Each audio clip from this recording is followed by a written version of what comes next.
Why don't you just listen? What if I took out a gun and pointed it at you? Does it matter who you are?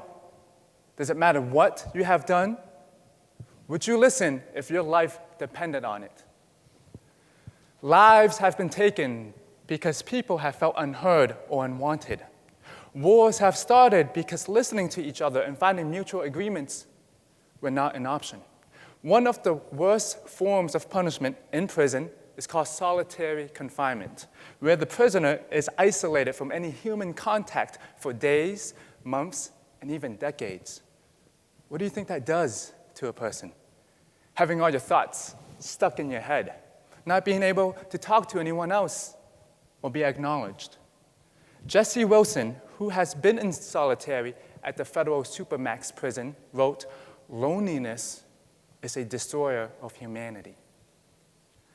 3 months ago, my wife, Agna, said to me, "Kit, I want a divorce. You're not listening to me. I feel lonely." In a way, my wife was in her own prison in a place that we called home. In February, I was invited to give a TEDx talk on listening. Since January of 2016, I've hosted roughly 80 workshops on communication. I started a business called BostonSpeaks to teach public speaking and communication skills, and now I'm here at the conference of my dreams giving a talk titled, "Listen to Stand Out." I'm a big, fat hypocrite. What do you think is the difference between hearing and listening? Hearing is involuntary. That means if you wake up and hear the birds chirping, or if I started making this snapping sound, you're going to hear it, whether you like it or not. Agna was telling me that she felt unwanted, and that she was lonely, and that she needed me to come home more. I was merely hearing what she had to say because her words went in one ear and out the other. I was still on my phone 24/7. Out at too many business events and hosting workshops. Listening is voluntary. That means you have a choice. You can decide if you want to pay attention to the snapping sound or to what I'm saying right now. Something finally clicked in my head when Agnes said to me, "So Kit, are you telling me that you would rather spend time with people that you barely know at your networking and business events than spend time at home with someone that loves you? If you really care about me, then listen to me, because I don't know how else to get through to you." Ralph Nichols, who is the father in the field of listening, said, "The most basic of all human needs is the need to understand and be understood. And to understand people, the best, you have to listen to them." Listening is one of the foundations of communication, and it's the way we connect with others. But here's the thing, we suck at it, right? Who agrees? Less than 2% of adults have had any formal education on listening. In our society, much more emphasis is placed on speaking rather than listening. Listening is not sexy. There is glamour and prestige if you are invited to give a keynote. Effective presentations can help you close a deal or gain a new client. And we have to be assertive when we state our ideas.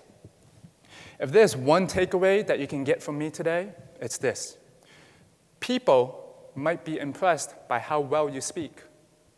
However, the people that actually matter in your life care about how well you listen.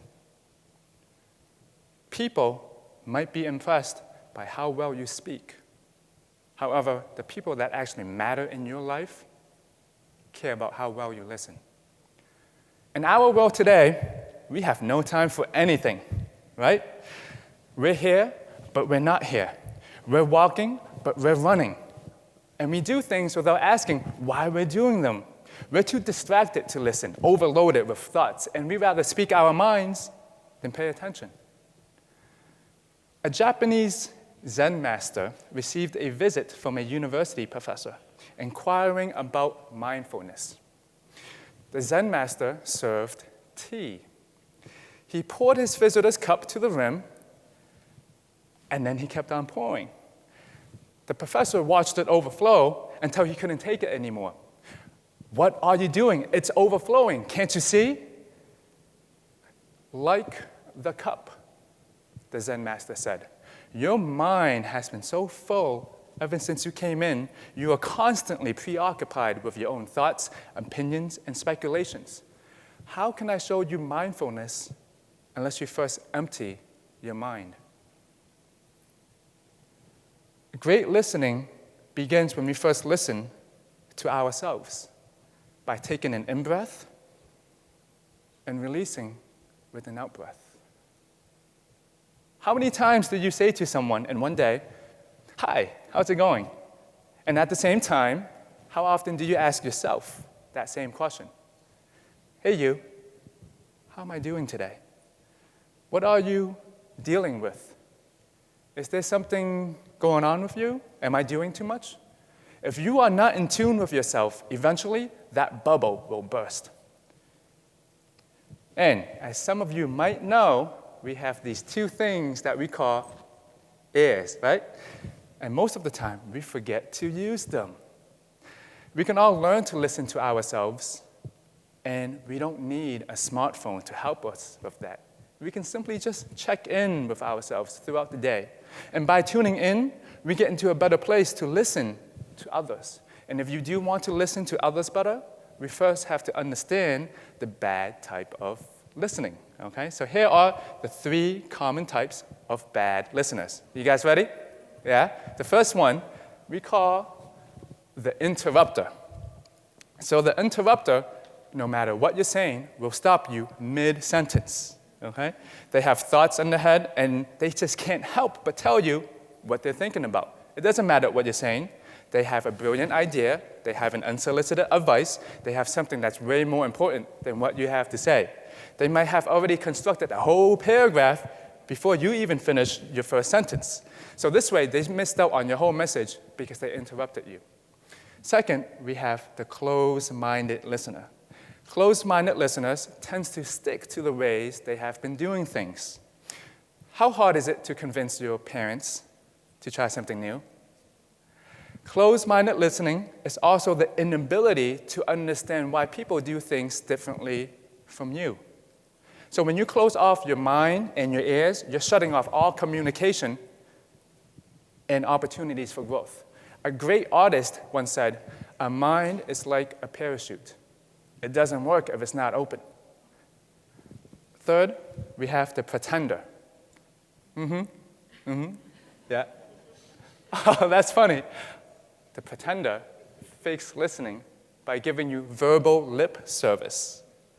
They want to make a good impression, but in reality, it hurts both the speaker and the listener. They have thoughts and speculations and opinions in their minds and action items they'd rather get to than listen to you. Listening is such a crucial skill for success because if it's done right, it's an asset that can serve us for our entire lives. But at the same time, it could also be a liability that can harm us if we don't know how to use it right. On the day that I got married, I promised my wife that I would make her the happiest girl in the world. In case you're wondering, yes, we are still married. We don't wear rings, but yes, we are still married. But it's up to me now to become a better husband and a better best friend. My wife is my MIP, most important person in the world. And the only way that I know that I can show her that is by truly listening to how she feels, what she wants, and just listening to her. So here are 3 quick tips that will help you become a better listener with your friends, with your clients, with your coworkers, and even your own MIPs. The first tip, you have to listen with your body. Okay, follow me with this one. What do you think is the most honest part of your body? It's not your eyes, it's not your chest, it's not your wrist, it's actually your feet. Okay, your feet along with your legs are the part of your body that is most likely to reveal a person's true intentions. So for example, have you ever had a chat with someone and one of their feet is pointed towards the door? That probably means, I want to go, right? So Joe Navarro, who is an FBI agent and a body language expert, he says, your feet are the most honest part of your body. If you don't like someone, you may smile at them, but your brain won't let your feet near that person. So if you really want to listen to someone, turn your feet to that person. You're going to turn your body, you're going to turn your head, you're going to turn your eyes to connect with that person. Internally, you are deciding to say, hey, I'm going to listen. To someone else, you're going to show them that you're listening to them with your full body and your mind. Second tip, you want to apply the 80-20 rule. In your last conversation, how often were you speaking?